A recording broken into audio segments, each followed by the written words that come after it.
Hey everybody, I'm here with the GPX TSE250R. I had to get some front bearings, so I got them from a place out of Michigan. I'll have their contact information down in the description. These are 69062RS. These ones are made in China. I also got the rear ones because they were stiff too. And those ones they actually had an option for Japanese ones. So for $8 a bearing, I just went ahead and did that. I think there's 3 in the rear, so I ordered 3. But even though this is a 2021.5, when I took this apart before Moab, it was dry for some reason, which I put grease on it, but you can tell there's grease now because I added a ton of grease. And it looks like the center thing has moved. But the issue was it was dry and there was black powder, and I blew it out. I knew the bearings were stiff, but I think they're past gone now. And this middle, I started seeing people report that the middle spacer has an issue of being in there, and now it's stuck. Before it seemed pretty aligned, and obviously that's stiff. So I got the new bearings to put in, so that's what we're gonna do here. And I don't know, I'm gonna see how it all works, and I'll come back when I get a bearing out. It's typically not hard to get a bearing out, and because of this spacer's already moved, I will obviously just go to one side. I have a long aluminum bar I'll put in here in a sledge, and this should just pop right out. If I need to, which I might do it anyways, heat up this hub just a little bit with the torch just to get it warmer than the bearing, and then that way it will pop out easier. And then in reverse, basically warm this up, and you can freeze, or I use canned air, flip it upside down, let the liquid freeze the bearing, and you take your fingers and drop it right in, and it works. I've done a video with that.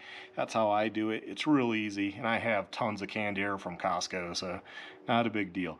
But I did lube this up knowing that there was a slight issue before Moab, and I knew my rides would be somewhat short, and I used the GasGas 300 for the majority of the time, just because I knew there was some issues and didn't want to compound it. So anyways, I want to get to it, and I'll bring you back when there's something to report. Well, I'm back. So these are the people, JSB Great Bearing. They're in Ann Arbor, Michigan. And I'll have this in the description, but it's jsbgreatbearings.com. They delivered them. It wasn't, and it's free shippings, great bearings, great prices. These ones happen to be, like I said, the front ones. I got the Chinese ones. I don't recall if there was an option. There might have been, I don't know. But then for the rear, I got the Japanese-made Naki Quest. So these are the rear ones. I still have to pack these with grease. I have packed the new ones. This is the new one. I had taken off that dust seal. Just useful, like one of these picks I got from Harbor Freight at one time. Worked great. And you just do one spot, poke it in there, and just pull up, and the dust covers come right off. Take both sides off, pack grease in, spin it around, and you're good to go. And so I got good grease. You're wondering which grease I got? This is the grease I got. So Lucas, good brand, extra heavy duty grease. It says it's for heavy duty trucks, farm equipment, construction equipment, high temperatures, high speed bearings. So I figure, well, wheels go around pretty high. So there we have it, and it says good in cold weather. So Lucas's name brand, so put some Lucas in there and you're good to go. I got that at Walmart. Walmart sells Lucas. So what else? So I've already packed. I'm taking a look at what's going on. So I figured out one issue. So there's the center. I cleaned it up. It doesn't look like there's necessarily wear on the inside like people reported, but it was obviously cockeyed in there. That's how the spacer would fit. It goes in the bearing. As you see, it doesn't go into the spacer. However, take the bearing off there. And sorry for the background noise. A lot of people are out today and dogs are barking. But here you have where the black stuff came from this dust cover. See, I don't know if you can see that, it's kind of chewed away. And yeah, you know, this was a side that was good. I had popped this off and packed some grease on before the trip. Actually, the bearing spins just fine. The bearing itself is not actually, it's not a bad bearing. So I got it out, and if you're wondering what, I don't know if you can see in there good. It's hard with the lighting, sorry about that. And I can't tell with the GoPro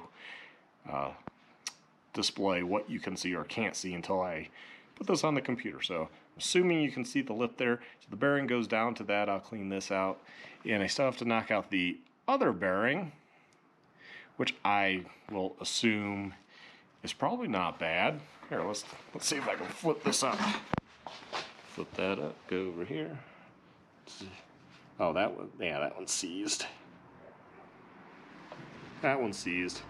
So I'll be taking a look at that here in a minute. So I'll pop that one out, get the dust cover off, and then that's my bar, and then that's my sledge, and just put it in there, and boom, out it comes. You can leave a comment of like, well, what do you think? Like, why does this necessarily have to be spaced so tight? Because there's lips in there to catch the bearing. And having that there's lips in there, assuming this other side has a lip, the bearings are going to go down to the lip. Does this really need to be so tight of a tolerance? Or could it be just shaved? I mean, like, probably not even a millimeter, just, you know, hit it with sandpaper, maybe a millimeter on each side, and have this be a little bit more room, so if it does get cockeyed, it just pops right back, no big deal. I don't know. I did go over to the bench grinder, and I have one of those wire wheels, and I went and cleaned this up so it wasn't so sharp. It was pretty sharp. So I cleaned that up and just, you know, hit it, kind of polishes it. You might see the color change on the end there. I did that to both sides just so they weren't sharp.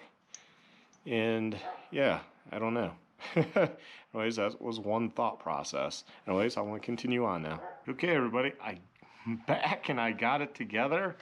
It seems to spin. Everything seems to be on.